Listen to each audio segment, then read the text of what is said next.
Hi everyone! How are you guys doing today? I hope you guys are hungry. Hungry for history! And if you are, you came to the right place. So let's jump right into it.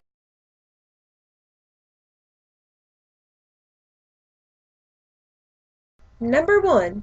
President Lincoln was very lenient towards the South after the Civil War. Instead of punishing the South like most people would expect him to do, he actually allowed an easy way for each Southern state to be readmitted into the Union.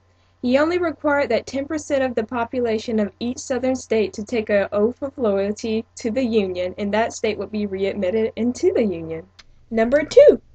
Republicans in Congress who wanted the South to suffer for starting the Civil War were called the Radical Republicans. They're not getting back into the Union until they abolish slavery. I fully agree, sir. Readmitting the South back into the Union wasn't a main issue for the Radical Republicans. It's all about politics, actually.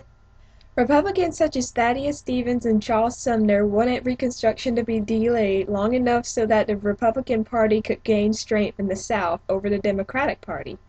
Radical Republicans wanted to decrease Democratic representation in Congress for as long as they possibly could. Number 3. The 14th Amendment. Any and all persons born in the United States of America are official citizens of the United States of America, and all citizens are provided due process of law, which means no matter the court case, all citizens must be treated fairly in court. At first, Congress, which is controlled by the Radical Republicans, first told the South that if they wanted to be readmitted into the Union, then they would have to ratify the 14th Amendment. However, Tennessee was the only state that ratified the 14th Amendment. As a result, Southern states not only had to ratify the 14th Amendment, but also had to ratify the 15th Amendment. Number 4. The 15th Amendment.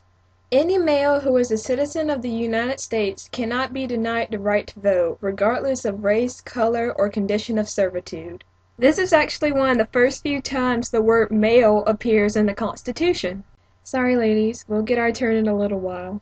So black men now have the right to vote, which is another beating to the southern states. I mean, really, for a southern man to see a black man going to the poll is just torturous to him.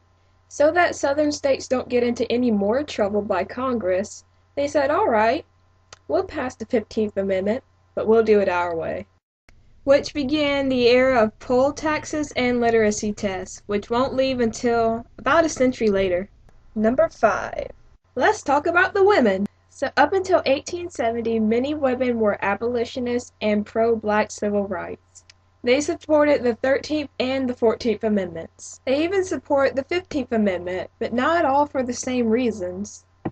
Yeah, of course they wanted blacks the right to vote, but they were mainly hoping that they would get a right to vote as well.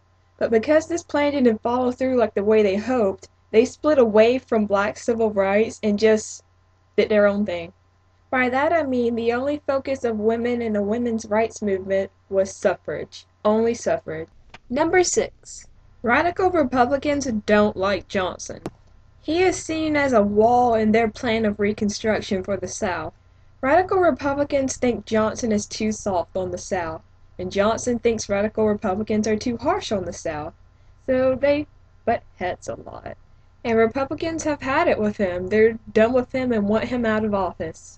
So they try whatever they can to screw him over, and I am not joking. So Congress passed this bogus 10-year of office act in order to get him out of office, which means that the president would have to ask the Senate for permission before he fires somebody in government.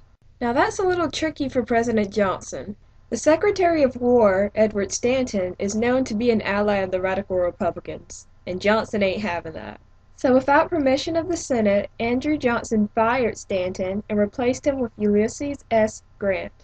Now at this time the radicals are thinking, yes, we got him right where we want him. Next, the Senate began the impeachment process. Oh, happy day, Johnson's going away. Then the impeachment process, the House of Representatives accuses, the Senate acts as a jury, and the Chief Justice is the judge. So when the whole thing was over, Johnson was found to be not guilty by one vote. After that, Johnson finished his term with 10 months still left in office, but he was a lame duck, so he really wasn't much of a problem for the Radical Republicans. So everything went well for them. There's a lot more I'd like to say, but I didn't want this to run past 5 minutes. There are lots of things to be learned about the Reconstruction era, but if you learned a few things today, then that's awesome. So have a nice day, and I hope to see you again soon. Peace!